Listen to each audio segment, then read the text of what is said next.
Gloucester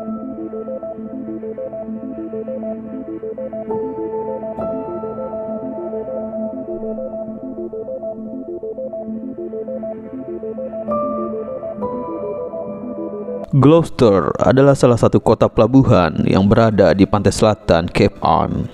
Jaraknya sekitar 48 km dari Boston, Amerika Serikat. Kota ini telah berkembang sebagai pusat maritim dan perikanan sejak tahun 1991, yang artinya mayoritas penduduknya berprofesi sebagai nelayan yang berlayar dari Tanjung Virginia ke Greenland dan bahkan sampai ke Islandia. Billy Tyne, dia adalah salah satu nelayan sekaligus sebagai kapten kapal di kota ini. Dia dan beberapa anak buahnya baru saja pulang setelah 2 bulan lebih berlayar mengarungi lautan untuk mencari spot-spot ikan yang potensial. Akan tetapi hasilnya tidak sesuai harapan. Bahkan salah satu anak buahnya yang bernama Bobby sempat melakukan protes karena merasa jumlah upah yang seharusnya dia dapatkan tidak sesuai dengan jumlah yang diberikan oleh si pemilik kapal.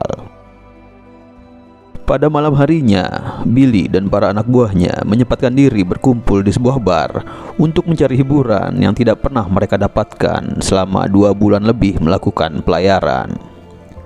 Ketika sedang asik menikmati minuman dan suasana bar, Billy datang menghampiri para anak buahnya untuk memberitahukan niatnya bahwa dia akan kembali berlayar dalam 2 hari ke depan. Dia mengatakan kepada para anak buahnya bahwa dia akan berlayar menuju spot yang sangat potensial, di mana akan banyak sekali ikan yang akan mereka bawa pulang. Semua yang mendengarkan ucapan Billy pun terkejut, karena mereka baru saja pulang berlayar dan akan berlayar kembali dalam waktu dekat. Akan tetapi, mereka tidak punya pilihan lain selain mengikuti Billy, karena mereka sangat membutuhkan uang untuk memenuhi kebutuhan mereka.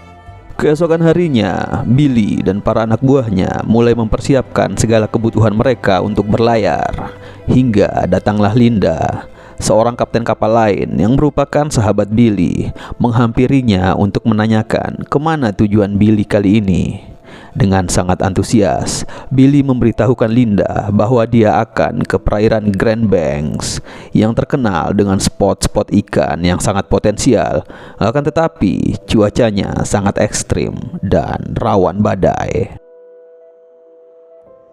Merasa masih kekurangan orang, Billy menemui seorang pemuda. Dia adalah Sullivan, atau biasa dipanggil Sully. Sebelum mengajaknya bergabung, terlebih dahulu Billy menanyakan apa pekerjaan Sully sekarang. Sully menjawab bahwa untuk sekarang dia adalah seorang tukang yang memperbaiki jala para nelayan. Tanpa banyak basa-basi, Billy mengajak Sully bergabung untuk ikut berlayar bersamanya menuju Grand Banks. Sully yang saat ini memang sangat membutuhkan uang, sangat mempertimbangkan ajakan Billy. Dan tidak butuh waktu lama, dia pun menerimanya karena mengetahui spot yang akan mereka tuju memang sangat potensial, dan dia bisa mendapatkan banyak ikan di sana. Hari keberangkatan pun telah tiba. Billy dan para anak buahnya berpamitan dengan orang-orang tersayang, termasuk Bobby. Dia berpamitan dengan Christina, sang kekasih. Sebenarnya, Christina sangat tidak setuju jika kali ini Bobby ikut berlayar. Christina menceritakan kepada Bobby bahwa dia memiliki firasat buruk tentang pelayaran ini.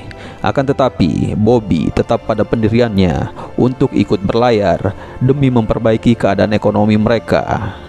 Mendengar hal itu, Christina pun tidak bisa berbuat banyak untuk melarang Bobby.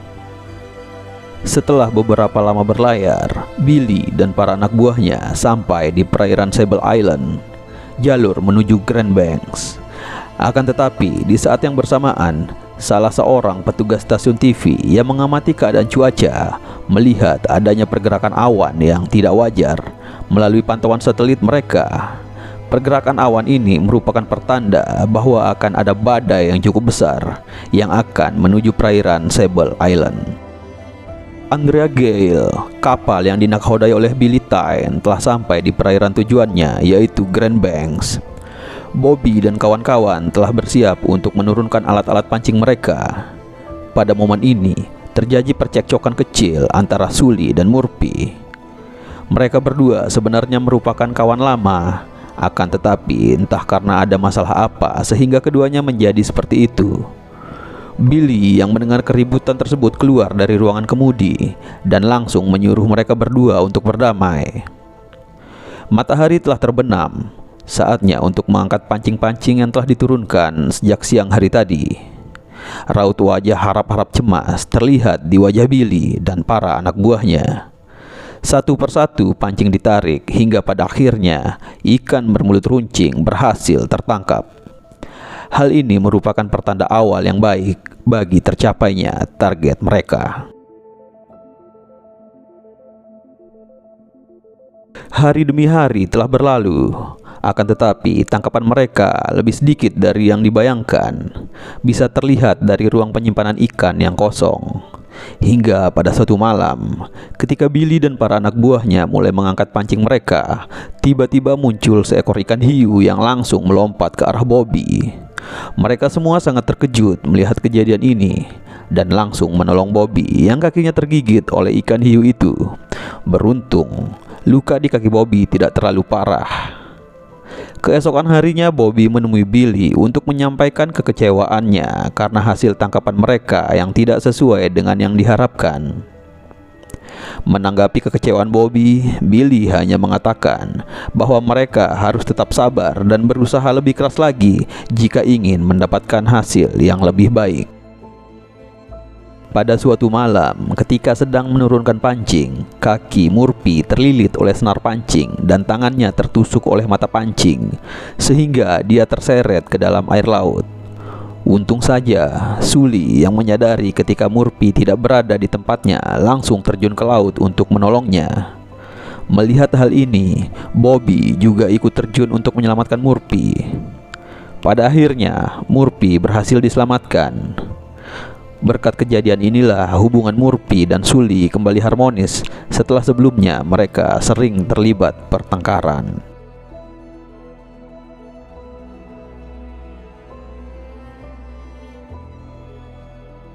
Ternyata nasib sial belum meninggalkan mereka.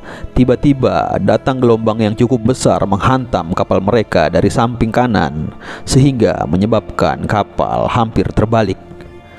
Para anak buah kapal meyakini jika hasil tangkapan mereka yang tidak sesuai harapan ini disebabkan oleh kejadian-kejadian sial yang menimpa mereka selama ini, mulai dari kaki Bobby digigit hiu, Murphy yang terjatuh ke laut, dan gelombang besar yang menghantam kapal mereka dari samping.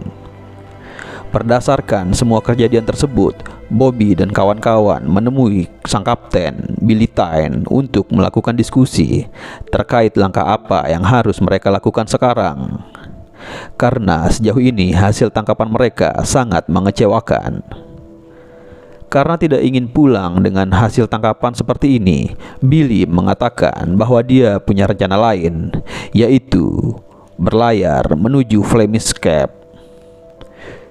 Semua anak buahnya sangat terkejut mendengar perkataan Billy, karena Flemish Cape berada di wilayah laut negara Portugal yang jaraknya sangat jauh.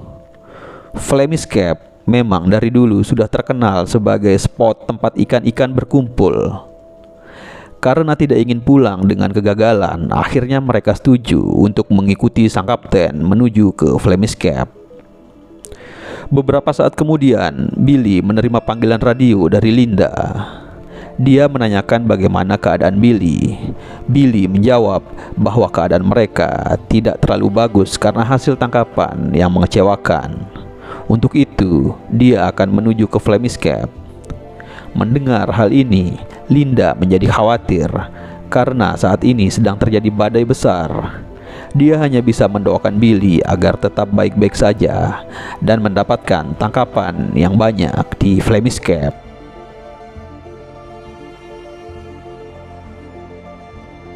Akhirnya Billy dan para anak buahnya tiba di Flemish Cape, dan benar saja mereka mulai mendapatkan banyak tangkapan ikan yang bernilai tinggi.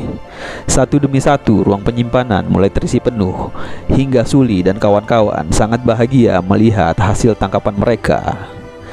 Tidak terasa kapal mereka sudah penuh, dan lagi-lagi Billy mengalami nasib sial. Kali ini mesin pembuat es batu mengalami kerusakan, sehingga mereka tidak bisa lagi membuat es batu untuk mengawetkan ikan hasil tangkapan mereka.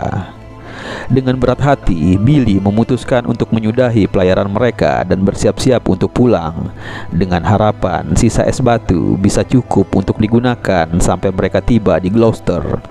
Tidak lama kemudian, Billy menerima pesan dari National Weather Service atau layanan cuaca nasional yang memberitahukan bahwa akan ada badai besar yang menunggu Billy di perjalanan pulang. Billy menyampaikan pesan tersebut kepada seluruh anak buahnya dan mengatakan bahwa mereka bisa menetap beberapa hari di Flemish Cap sambil menunggu badai di Grand Banks reda. Akan tetapi, Bobby dan kawan-kawan tidak setuju dengan pendapat Billy, karena seluruh ikan hasil tangkapan mereka akan membusuk apabila mereka menunggu badai reda. Hingga akhirnya mereka memutuskan untuk segera pulang walaupun ada badai yang sangat besar yang telah menunggu mereka di jalur perjalanan pulang. Langit hitam pekat langsung menyambut mereka di perairan Grand Banks. Terlihat ekspresi kekhawatiran dari raut wajah mereka. Tetapi karena ikan hasil tangkapan mereka yang sangat banyak yang membuat mereka nekat menghadapi badai besar ini. Di saat yang sama, Linda menerima pesan dari National Weather Service yang memberitahukan bahwa akan ada badai yang sangat besar, bahkan yang terbesar sepanjang sejarah. Tanpa berpikir panjang, Linda segera berusaha menghubungi Billy untuk menyuruhnya segera putar balik haluan untuk menghindari badai. Akan tetapi, antena radio di kapal Billy patah diterjang badai, sehingga panggilan radio yang dilakukan oleh Linda tidak berhasil.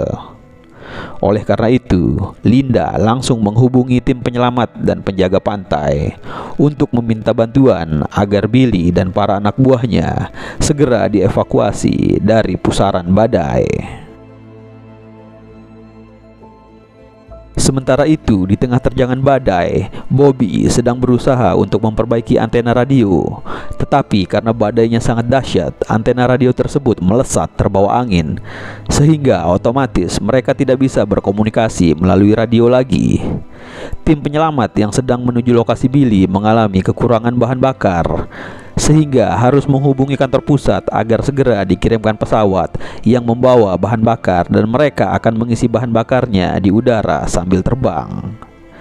Setelah pesawat yang membawa bahan bakar tiba, tim penyelamat gagal mengisi bahan bakar di udara karena badai yang tak kunjung reda dan semakin mengganas, sehingga mereka terpaksa menuju kapal induk untuk mendarat dan mengisi bahan bakar di sana.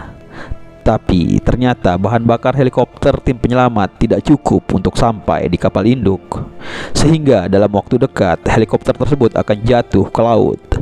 Mengetahui hal ini, ketua tim penyelamat memerintahkan semua personilnya untuk menyelamatkan diri dengan cara terjun ke laut sebelum helikopter terjatuh. Billy dan para anak buahnya masih berjuang melawan badai yang begitu ganas. Kapal mereka sampai oleng akibat terhempas oleh ombak.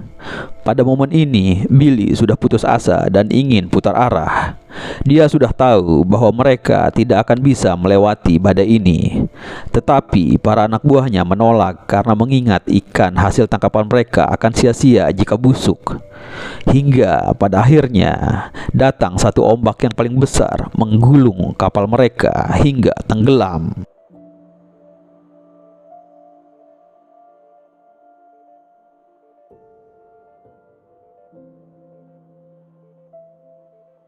Pencarian terhadap kapal Andrea Gale yang dinakodai oleh Billy Tyne sudah berlangsung selama 7 hari, tapi hasilnya masih nihil. Hingga disimpulkan bahwa Billy dan para anak buahnya sudah meninggal dunia, walaupun mayatnya sampai saat ini belum ditemukan. Para keluarga korban melakukan upacara doa bersama di gereja setempat. Linda yang ditunjuk menjadi pembicara pada kegiatan ini memberikan pidatonya dan mengatakan bahwa Billy Tyne dan para anak buahnya adalah sahabat terbaiknya dan semoga arwah mereka tenang di surga.